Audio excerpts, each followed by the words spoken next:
C'est parti. Voilà, donc je vais vous présenter maintenant la petite histoire du QI. Je me suis amusé à faire ça.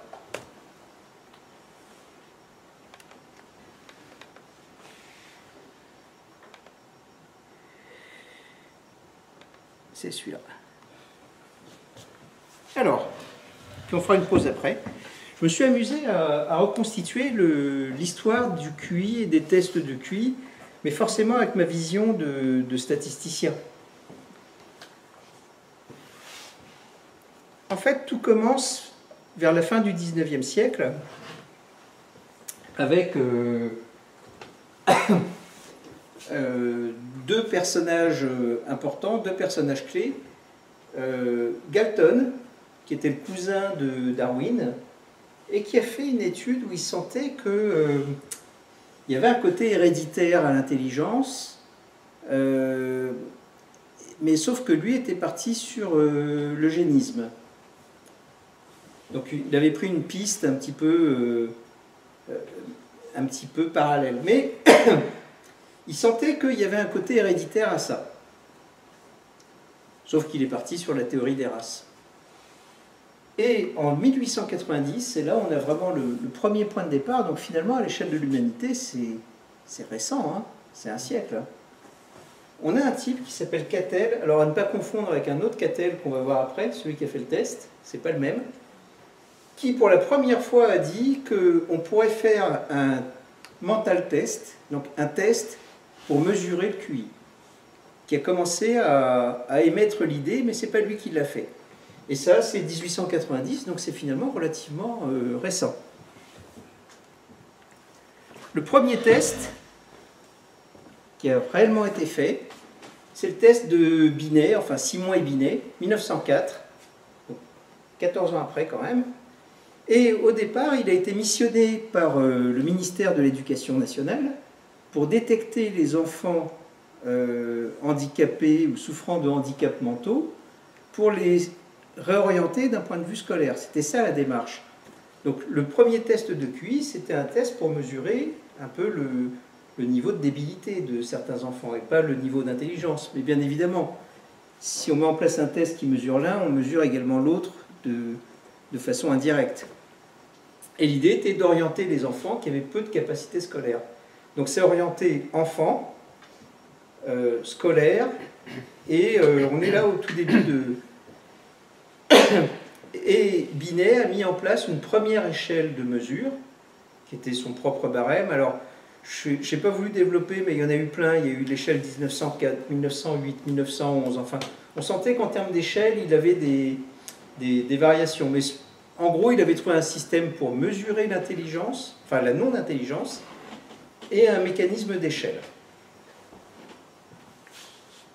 Et oui, un point important aussi, c'est que ça ne faisait pas appel aux connaissances, mais au développement mental.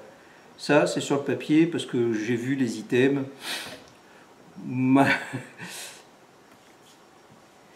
Alors, Binet a fait une vraie levée de bouclier, hein, on lui a dit, mais qui êtes-vous, monsieur, pour dire comme ça, prétendre mesurer l'intelligence et d'abord, c'est quoi l'intelligence? Et Binet a eu cette remarque, je me suis fait plaisir en la remettant, il a dit, l'intelligence, c'est ce que mesure mon test. Et vous verrez que finalement, c'est ça le cœur du problème, c'est qu'est-ce que c'est que l'intelligence? Et là, je n'ai pas de réponse, hein. Mais je vais vous montrer en tout cas comment je vois les choses.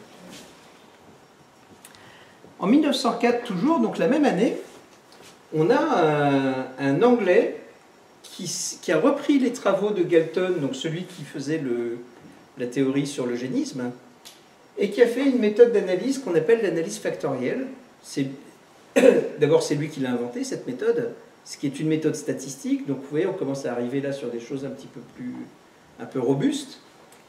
Et il a défini le facteur G, G en italique, qui a en gros un score d'intelligence, mais multifactoriel. En gros, il a dit, bon ben voilà, l'intelligence, c'est une combinaison, je dis bien une combinaison, hein, de ça, plus ça, plus ça, plus ça. Alors, cette approche-là, elle est intéressante, c'est que du coup, l'intelligence, c'est pas un truc qui se mesure, c'est une combinaison de plusieurs scores.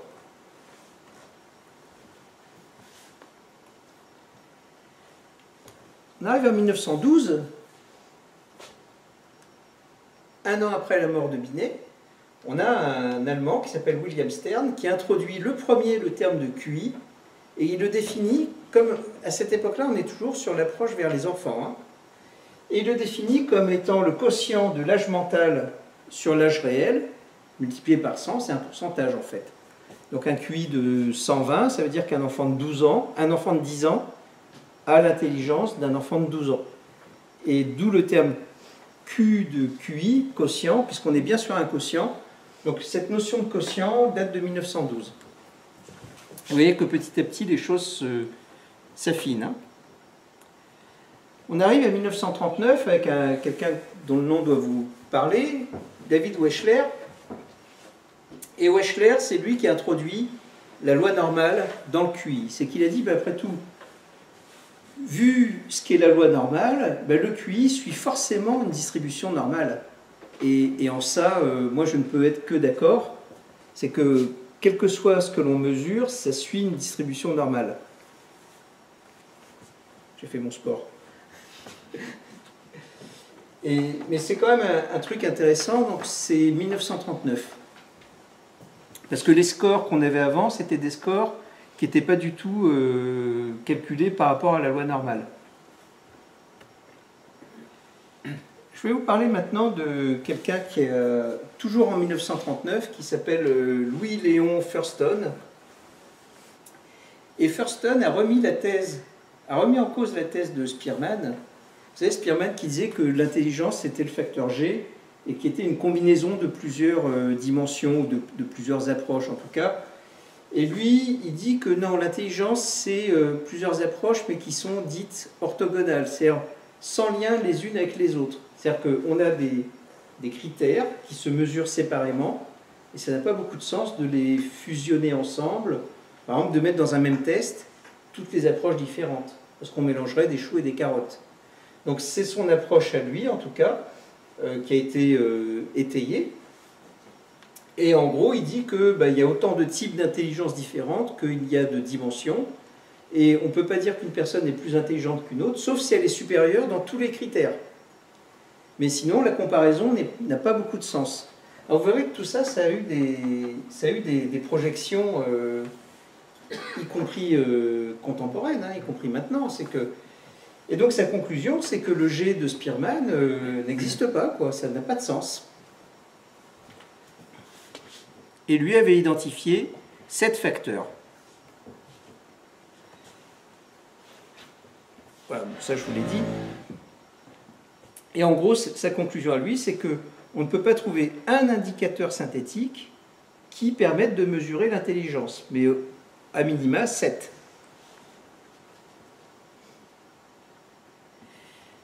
J'arrive en 1966 avec un type qui s'appelle Zazo, c'est pas une blague.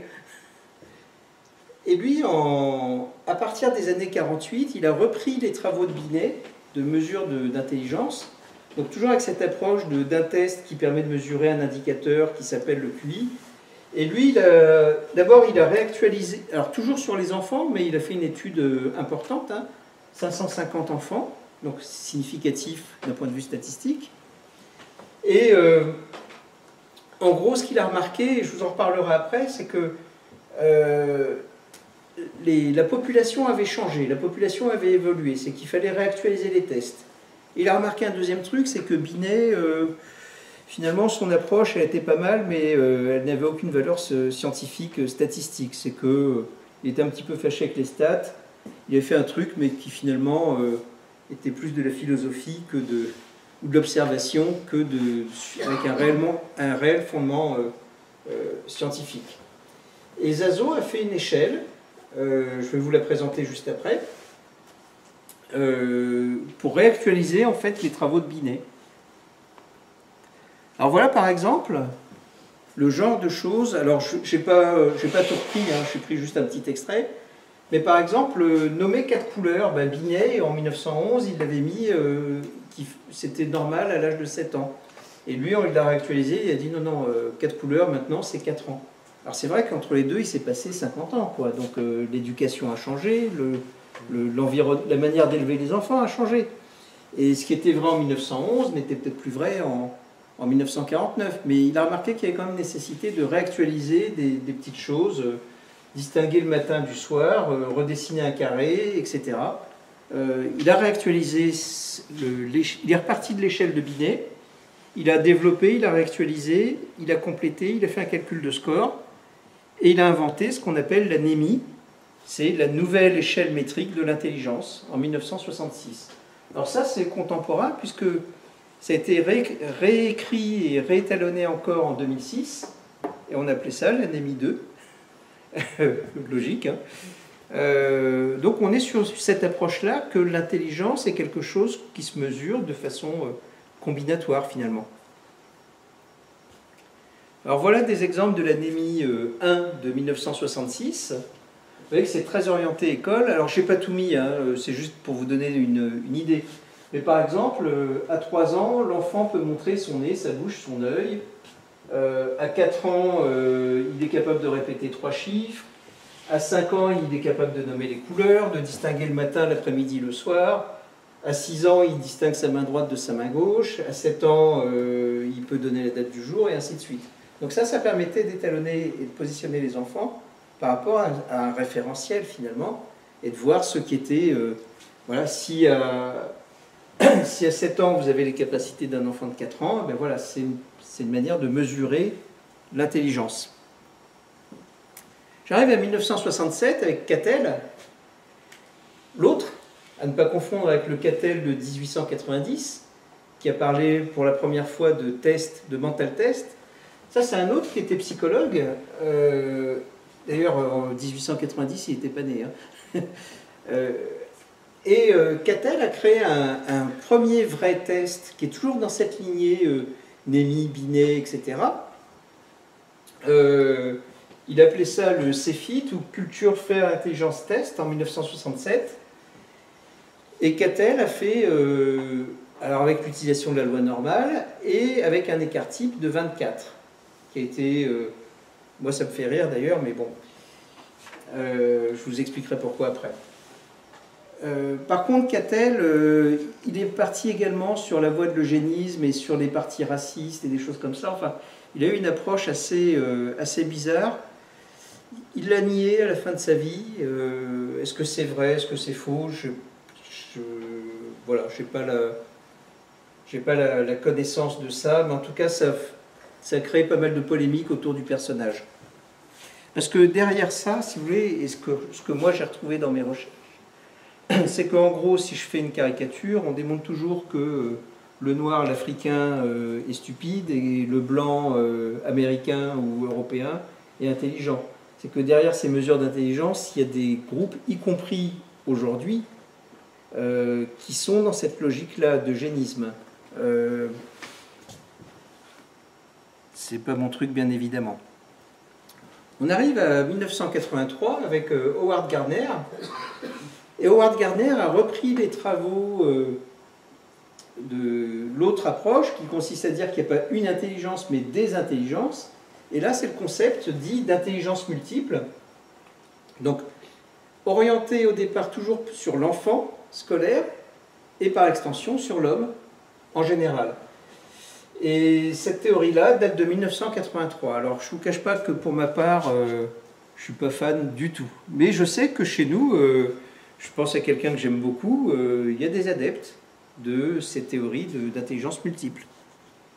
Alors qu'est-ce qu'on a comme intelligence multiple? Et bien voilà, selon Gardner, hein, il y a l'intelligence logico-mathématique, spatiale, interpersonnelle, corporelle, kinesthésique, c'est déplacement du corps, mouvement du corps, musicale, rythmique, existentielle, etc.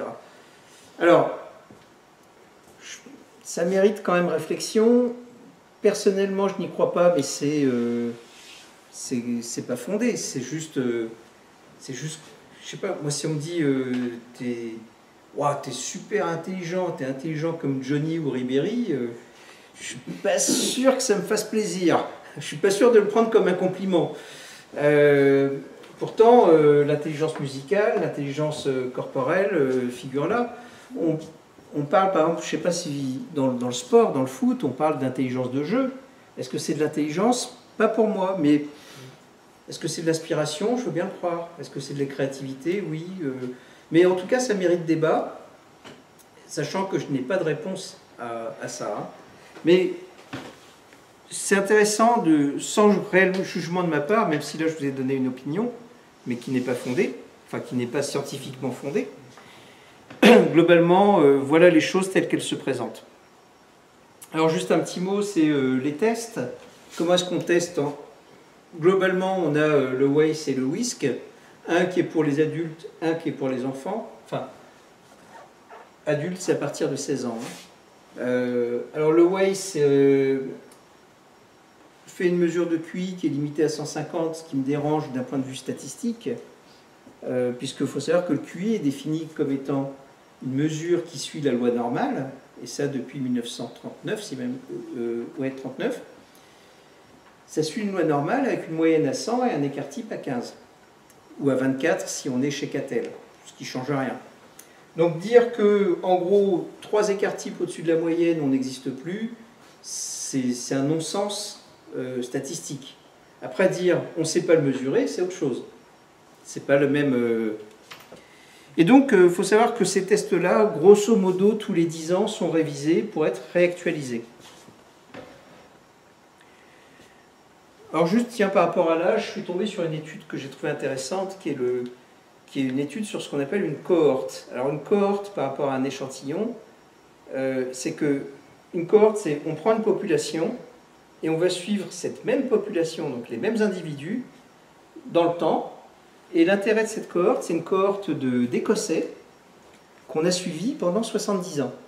C'est-à-dire qu'on a pris des enfants à l'âge de 11 ans jusqu'à l'âge de 80 ans, et on a mesuré l'évolution de leur QI. Et ça, c'est un tableau final, c'est moi qui ai rajouté le trait en rouge, mais je trouve ça intéressant. C'est quel était le QI de ces personnes-là à l'âge de 11 ans, et quel est le QI de ces personnes-là à l'âge de 80 ans. Et en rouge, c'est la diagonale, c'est de dire, voilà, si j'avais 120 QI à 11 ans, est-ce que j'ai 120 QI plus tard? Et on voit que, globalement, on a quand même un nuage de points qui est autour de cet axe, et non pas un axe rabaissé, ce qui veut dire que finalement le QI ne baisse pas avec l'âge. Mais on voit aussi que certaines personnes sont au-dessus de cet axe, c'est-à-dire qu'il y a des gens qui ont amélioré leur score de QI, certains de manière importante, pardon, ça se dit comme ça, hein, certains de manière importante, et d'autres ont baissé, et certains de manière très importante d'ailleurs. Là, vraisemblablement, une maladie, du vieillissement, ou je parle bien de maladie, hein, je ne parle pas du vieillissement, qui n'est pas une maladie, par exemple de type Alzheimer, de type, enfin, ou un accident, enfin, mais globalement, on est quand même bien sur un nuage de points qui est autour de la diagonale. Et j'ai plus le chiffre des coefficients de corrélation, c'est documenté, c'est correct, hein, la corrélation. Enfin, déjà visuellement, on voit bien qu'on n'est pas sur un nuage épars. Juste un petit focus comme ça, le WAIS. Le WAIS, c'est une approche de enfin, c'est plusieurs approches. Après, donc on a 4 approches, 4 subtests et des subtests complémentaires. Et après, on va combiner tout ça. Alors, c'est des approches différentes. Et après, on a une ABAC qui va permettre de dire, bon, ben voilà. Sauf que quand l'écart est trop important, entre les subtests, le test est dit non interprétable. C'est que, par exemple, si, allez, dans la mémoire des chiffres et l'arithmétique, vous avez un score de 150 et qu'ici vous êtes un score de 120, vous voyez que l'écart est trop important et vous avez un profil dit hétérogène, et dans ce cas-là, on ne sait pas scorer.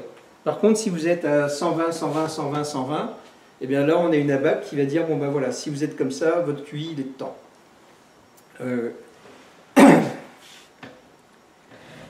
Juste pour terminer, je vais vous parler de 2 choses. La première chose, c'est l'effet Flynn. Beaucoup connaissent ici, mais Flynn, c'était un chercheur néo-zélandais. Il a remarqué que le QI augmentait dans le temps. Et en gros, tous les 3 ans, on prenait un point de QI. En fait, on prenait 3 points tous les 10 ans à peu près. Donc, c'est intéressant parce que ça explique notamment le coût des couleurs ou le test de Binet. C'est que quand Binet a fait son test au tout début des années 1900, Et quand 50 ans ou 60 ans après, Zazo est passé derrière, en 60 ans, le QI des enfants avait évolué vraisemblablement par l'effet Flynn. Par contre, ce qui est très intéressant, c'est que il y a des études très récentes qui montrent que, grosso modo, depuis le milieu des années 90, le QI moyen de la population diminue. Je n'ai sélectionné que les études sérieuses, hein, parce que là, après, j'ai lu des trucs un peu fantaisistes. Alors, on ne sait pas trop l'expliquer encore. Est-ce que c'est... J'ai mis une référence, par exemple, une vraie référence scientifique. Est-ce que cette baisse de QI est liée à... Il y a plein de théories. Hein. Alors évidemment, les eugénistes disent oui, mais ça, c'est l'immigration. C'est le métissage qui fait baisser le QI. D'autres disent on a atteint un maximum. D'autres vont mettre en cause les méthodes d'acquisition scolaire. Personnellement, je pense que TF1 ne fait pas forcément de bien au QI. Notamment la télé-réalité et le fait de monter en star des gens qui parfois se demandent ce que fait Nelson Mandela dans une chambre d'hôtel ou ne comprennent pas que la Lune est un satellite qui ne permet pas de capter la télévision. Qui se demandent si c'est la même Lune au Mexique et en France. Enfin voilà. Quand on présente ces gens-là comme des références et des stars, je comprends que, que les gens soient un peu abrutis. En tout cas, c'est bon. C'est une de mes hypothèses sur lesquelles je pense qu'il y aurait matière à creuser, quoi. Mais sans doute que la vérité est plus complexe que ça. En tout cas, sachez que le QI moyen a augmenté vraiment régulièrement, c'est ce qu'on appelle l'effet Flynn, et que grosso modo, depuis une vingtaine d'années, on assiste à une petite baisse qu'on ne sait pas encore expliquer pour le moment. Et là, tu parles justement d'une moyenne du QI selon quel test? Le WISE et le WIS? Alors, justement, ce qui est intéressant, c'est les études qui ont permis de détecter ça. Ce sont des tests, par exemple, il y a une étude qui est très connue, qui fait référence en tout cas parce qu'elle est sérieuse, qui est au Danemark, qui a été faite par des universitaires, des chercheurs, qui a été sur les conscrits. Donc tous les gars qui se présentaient au service militaire passaient tous le même test, et donc ils ont bien vu l'évolution sur 50 ans, puisque c'était toujours le même test. Ils ont bien vu que les scores moyens augmentaient, et puis que là, depuis une quinzaine d'années, ça diminue. Et il y a eu d'autres études qui... Enfin, ce qui apparaît là, c'est qu'on a vraiment plusieurs études qui ont l'air de montrer un mouvement qui va dans le même sens. Mais le phénomène est relativement récent, mal mesuré. Déjà, on mesure mal le QI tout court. Alors, l'évolution du QI moyen dans des conditions rigoureuses, il y a un truc en tout cas. Alors, en conclusion, moi je dirais que grosso modo, on a des approches différentes et pas consensuelles et pas tranchées. Est-ce que le QI finalement c'est un truc qu'on peut synthétiser dans un indicateur qu'on appelle le QI, même si le mot quotient est un peu galvaudé, puisque c'est plus du tout un quotient. Peut-être coefficient d'intelligence, ça serait peut-être mieux, mais peu importe. Ou est-ce que finalement, il n'y a pas une intelligence, mais plusieurs intelligences? Là, on part sur les théories de Gardner et d'intelligence multiple, et qui sont... on peut avoir des intelligences multiples, et la comparaison de l'un à l'autre est difficile, puisqu'on est sur des choses différentes. Voilà, on n'a pas la réponse. Moi, j'ai juste mis ça sous forme forcément de questions, hein, puisque culturellement, il y a un coin de ma tête qui fait que quand on me pose une question, je réponds pas à une autre question. Yacine, je ne sais pas ce que tu en penses. Mais tu demandes. Voilà. Mais voilà, moi je dirais, dites-moi ce que vous voulez mesurer, je vous dirai comment on le fait. Mais déjà, définissez-moi ce qu'est pour vous l'intelligence. Je crois que le cœur du sujet est là. Et la réponse, on ne l'a pas. Voilà, je vous propose une petite pause. C'était dense, hein, je suis désolé. Ça a été ?